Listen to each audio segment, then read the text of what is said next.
It's only one Mo. Definitely. But you tuned into the Hip Hop Uncensored podcast with your brother Old God and SamAnt. I'm going to jump up here to this next topic. SamAnt, you want to talk about Chris Brown? He dropped the LP today. I think it was how many? 40 songs, 35 songs in that joint? Between 35 and 40, definitely. I think I seen 35, but I could be wrong. I just started listening to it earlier. But man, shit, another one. What you think so far though? It's fire. What I heard was hot. It's another fucking. It's Chris Brown, man, and it made me want to start talking about this because I'm getting aggravated. We got this thing called R&B, man, and I'm an R&B artist. I love just real good R&B, and Chris Brown has been around 20 years now, a quiet 20 years, and has done his thing musically and for the genre of R&B, pelted on his fucking back when people were going in different routes and doing his thing. And I don't think that he gets enough credit, dare I say, for the greatness that he's displaying. He should go down as one of the greatest R&B artists, one of the greatest performers of all time. Yeah, I think he'll go down as top 5, one of the greatest performers of all time, and that's something very high. And because of obviously the Rihanna situation, he does not get the credit that he deserves. What do you think about that? Am I right, wrong, and different in there? What do you think about that?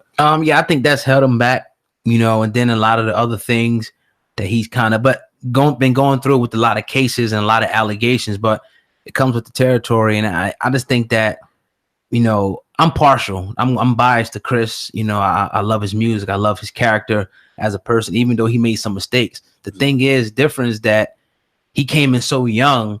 It was a lot of growing pains he had, but he had to live everything out in front of us. I mean, that could have happened to anybody, you know what I'm saying? They get into, they girl, they was young at the time, and I'm sure he paid his debt to society. I'm sure he probably wouldn't have done nothing like that, but he made a terrible mistake. And in this world or country, we're told that, there's something called forgiveness. And I think people need to move on, but I think that has tainted his career, not just solely that, but the fact that, it seems like there's been a lot of different things that he's been going through, ups and downs, but just like anybody else, though. I mean, goddamn, he's a human being at the end of the day. But to see where he's at now, I think that they're not going to be able to deny him. I mean, you talk about 15 plus years in the industry, following in the footsteps of Michael Jackson, Usher. They ain't gonna be able to deny this dude. I don't give a damn what he does. He's gonna be one of the greats. I mean, unless he does some more crazy stuff, crazy stuff. Right. I mean, and that's what I was gonna say. His personal life should really have anything to do with what he's doing on stage and when it comes to music. And we're only getting little bits and pieces of what these people are out here doing anyway. Anybody. Facts. So we only see what we see, and we can't just pass judgment on everything that we see just based off of the little bit of information we get.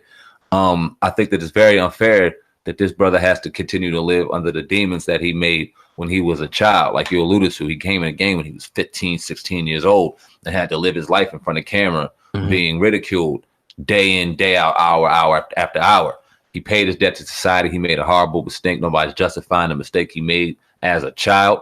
No one's justifying it. He deserved to be ridiculed for the time that he did. We deserve to move forward. It takes away from this brother had an album last year, Heartbreak on a Full Moon, that was 45.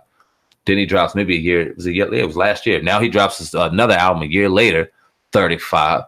He's giving you quality and quantity in a day and age where you see a bunch of bullshit getting thrown out.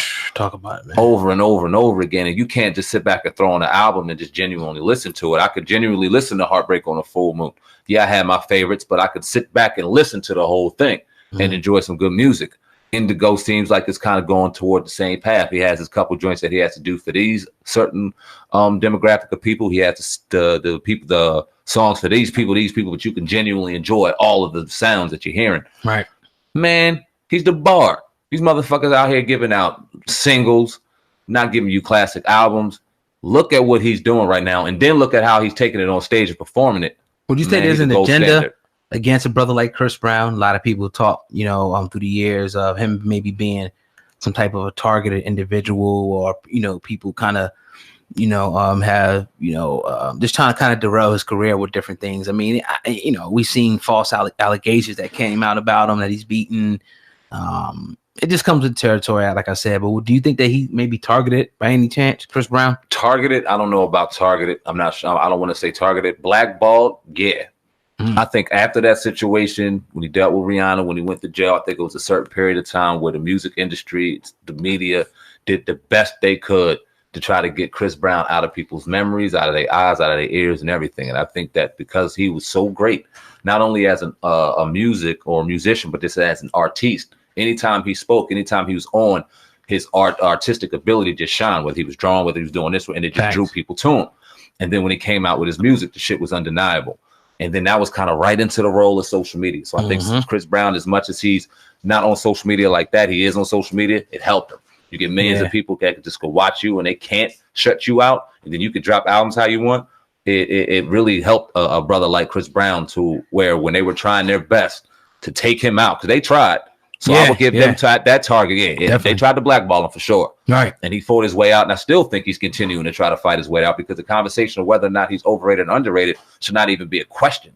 When you talk about the quality that he's dropping year in and year out. I would say definitely underrated. Hell yeah, underappreciated. One of the top artists, R&B, whatever genre right now. That we've ever seen. Yeah, facts. That we've ever seen. 20 years in the game.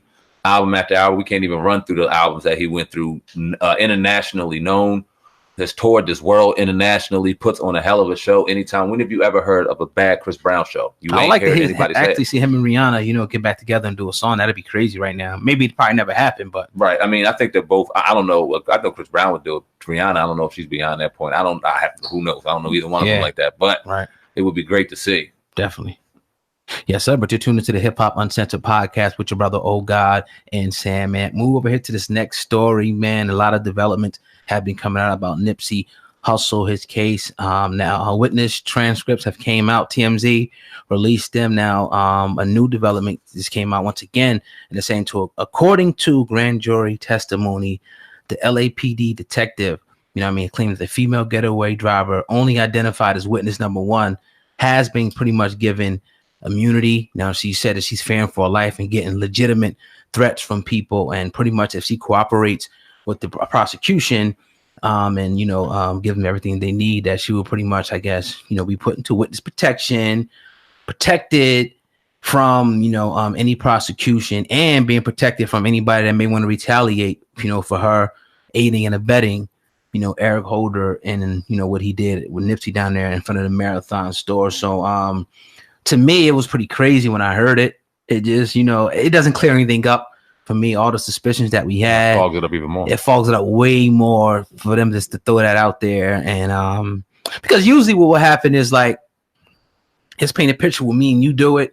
Let's say if we did something like that, they just gonna put the heat on both of us and not offering nobody shit. Now they may say, okay, you tell on him. They're gonna get us to try to tell on each other, but at the end of the day, yeah, you're gonna stick this on both of y'all. So the fact that that they're offering her some type of immunity for this, it's not uncommon, but it is a little bit suspicious to me, because I've definitely seen it before.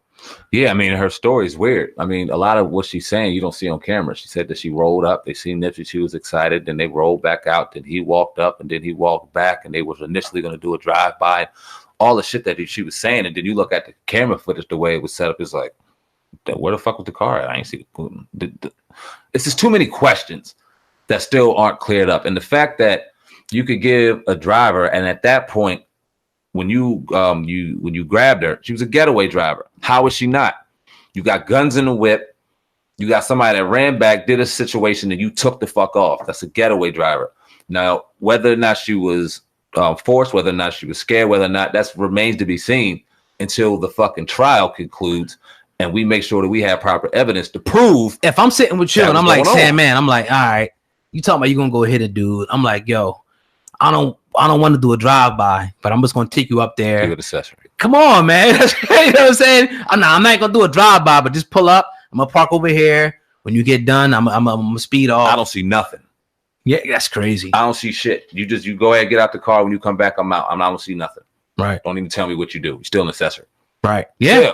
Yeah. Come on, man. Yeah. So I mean, this shit stinks. I'm just gonna keep it real. We're on the Uncensored Truth podcast.